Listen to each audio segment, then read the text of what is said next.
May hapon mga idol. Nakuitip mga idol panahon karong eleksyon mga idol, karong barangay eleksyon. Kinahanglan mga idol. Atong bantayan gyud ang mga tao mga idol. Kana kaning tao nga maayo siya mga idol, nga wa pay eleksyon, tapos inig eleksyon na, maayo pud gihapon siya. Wala ginausab iyang batasan.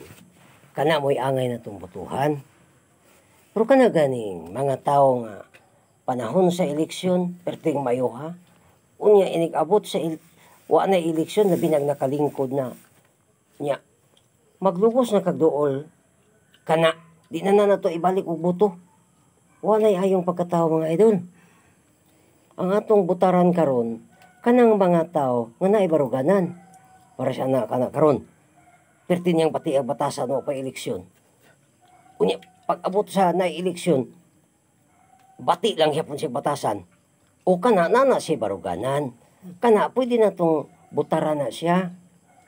Pero kana pong budagan mga idol nga perting mayuhan yung batasan mo pa eleksyon.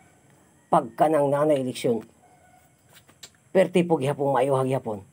O kana mo ginilabing maayo na tong butaran. Kay kana siya mga idol.